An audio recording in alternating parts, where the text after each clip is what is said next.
Demand చేస్తున్నా, మహాన్యూస్ యాజమాన్యం మీరు చేసిన దుర్మార్గం అంతా ఇంత కాదు. కేసీఆర్ పైన కేటీఆర్ పైన మీరు చేసిన దాడి ఒక హేయమైన దాడిని చేసింది. ఇంకా బుద్ధి తెచ్చుకోకుండా ఏందో అవాకులు చెవాకులు పేలుతున్నారు. పెట్టుకుంటారా మాతో మీరు? రాజకీయ పార్టీలుగా మేము చూసుకుంటాం. కాంగ్రెస్ ఏమంటుంది, బీజేపీ ఏమంటుంది, ఇంకో పార్టీ ఏమంటుంది, మేమేమంటున్నాం, మేము చూసుకుంటాం. మీ బల్పు ఏంది, మీ అహంకారం ఏంది? మీ ఇష్టం వచ్చిన మేమ్స్ పెట్టడానికి ఏమనుకుంటున్నారు? ఎక్కడ ఉంటున్నారు? ఎక్కడ బతుకుతున్నారు? ఎవరి తిండి తింటున్నారు?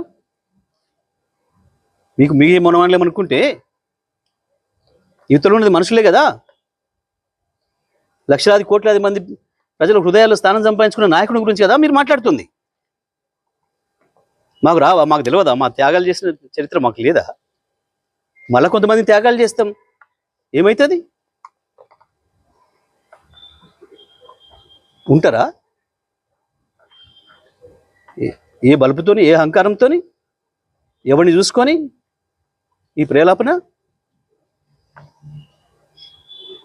ఒక్కొక్క అక్షరం రాసే ముందు ఎంత జాగ్రత్తగా ఉండాలి, ఒక పదం మాట్లాడే ముందు ఎంత జాగ్రత్తగా ఉండాలి. ఇప్పుడు నేను మాట్లాడిన ప్రతి అక్షరం పూర్తి కాన్షియస్తోనే మాట్లాడుతున్నా. సంవత్సరం ఓపిక బట్టి కేసీఆర్ మీద, కేటీఆర్ మీద మీరు నిన్న మొన్న చేస్తున్నది ఏంది? నీది మీడియానా? నీది మీడియా హౌస్ కాదు, స్లాటర్ హౌస్. ఇంకా 2-3 కూడా ఉన్నాయి దాంతోపాటు స్లాటర్ హౌస్లు. చెప్తాం, తప్పకుండా అందరి సంగతి చెప్తాం. ఎవరిని వదిలిపెట్టాం, ఎంతవరకైనా చూస్తాం. మేము ఇదే పద్ధతి కొనసాగిస్తామని కనుక మీరు అహంకారంతో పోతే మా పద్ధతులు మాకు కూడా ఉన్నాయి. తప్పకుండా ఈ స్లాటర్ హౌస్లో పనిపడతాం.